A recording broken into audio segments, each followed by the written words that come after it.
Salam sejahtera, saya Odlin Ketani, ini ringkas TVS. Mayat lelaki tanpa identiti ditemui terapung di Sungai Bintangor sekitar jam 1.50 pagi pada Rabu. Ketua Balai Bomba dan Penyelamat Bintangor, Nicholas Belulin berkata, mayat itu dijumpai oleh seorang penduduk yang kebetulan berada di tebingan Bintangor sebelum memaklumkannya kepada pihak polis. Anggota diketuai Pegawai Bomba Kanan 2 Muhammad Mahmud digerakkan ke lokasi kejadian sejurus menerima panggilan kecemasan pada jam 1.56 pagi. Sebaik tiba di lokasi, pihaknya mendapati mayat mangsa masih terapung berhampiran pangkalan feri Bintangor. Pemeriksaan awal mayat lelaki yang berbaju merah berseluar biru mendapati tiada dokumen pengenalan diri pada mangsa. Mayat itu kemudian diserahkan kepada pihak polis untuk tindakan lanjut. Tiada kompromi. Demikian amaran Jawatankuasa Pengurusan Bencana Negeri JPBN Sarawak berhubung isu penggunaan khidmat pendatang asing tanpa izin sebagai pekerja. Timbalan Ketua Menteri Tan Sri James Jemut Masing berkata, tindakan tegas akan diambil terhadap majikan yang menggaji pekerja parti dalam tempoh pandemik COVID-19. Setakat ini, sebanyak 4 kes positif COVID-19 telah dikesan daripada pekerja asing tanpa izin dan majikan mereka telah dikenal pasti untuk dikenakan tindakan undang-undang. Tambah Masing, tindakan tegas ini tidak hanya diambil terhadap pemilik ladang tetapi semua sektor lain yang melanggar undang-undang membawa masuk pekerja asing tanpa izin masuk ke negeri ini. Katanya, JPBN Sarawak kekal dengan keputusan tersebut dalam usaha mengawal penularan virus COVID-19. Sarawak usul 4 projek mega bekalan air bermula bernilai kira-kira 18 bilion ringgit untuk dilaksanakan di negeri itu di bawah rancangan Malaysia ke-12 RMK12.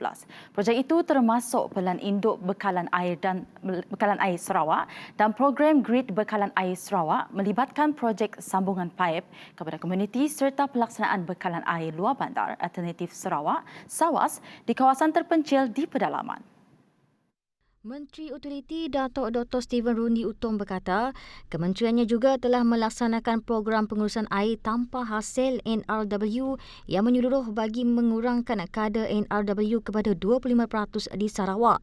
Jelasnya, Sarawak berhasrat memiliki utiliti bertaraf dunia yang boleh harap, jimat, selamat dan lestari di seluruh negeri bagi meningkatkan kesejahteraan rakyat. Dalam pada itu, beliau menjaka lebih ramai pemasang paip pada masa akan datang susulan pelaksanaan pelbagai jenis projek bekalan air serta projek pembinaan bangunan di bawah RMK12.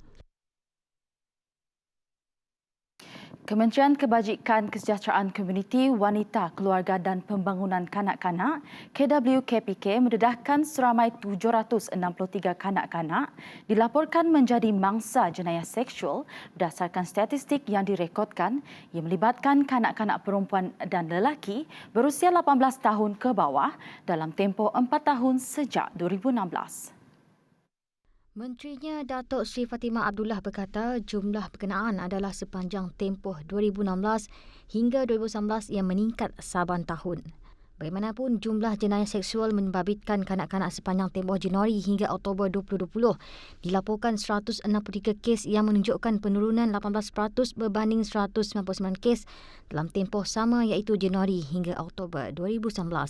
Justru itu, Fatimah telah mengarahkan supaya kementeriannya terus memberi pendidikan tentang hak kanak-kanak untuk mengelak daripada dicabul.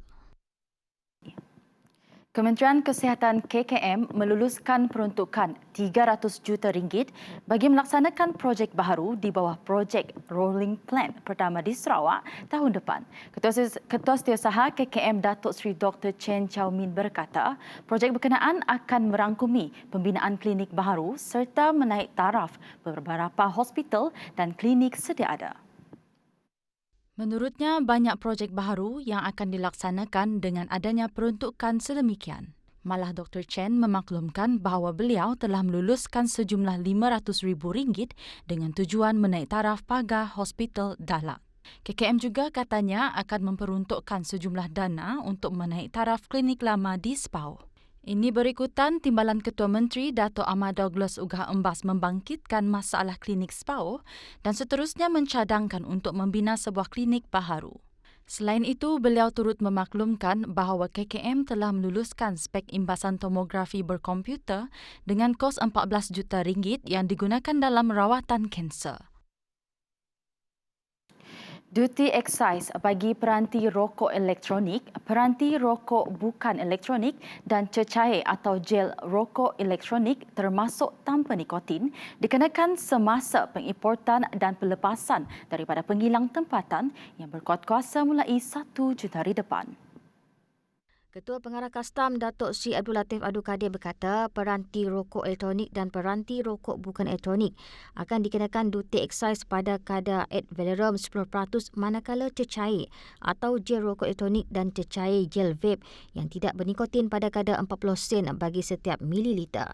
Dalam satu pernyataan pada Selasa, beliau berkata penghilang tempatan juga perlu dilesenkan di bawah Seksyen 20 Akta Eksais 1976 dengan bayaran lesen sebanyak RM4,800 setahun, manakala bayaran lesen gudang di bawah Seksyen 25 Akta Eksais 1976 adalah sebanyak RM2,400 setahun.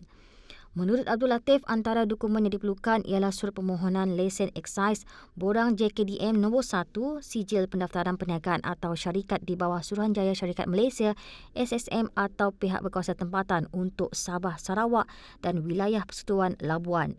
Turut diperlukan adalah dokumen senarai bahan mentah, senarai barang siap, carta alih proses penghilangan, kapasiti pengeluaran setahun dan pengakuan mengenai kandungan nikotin dalam cecair atau gel rokok elektronik.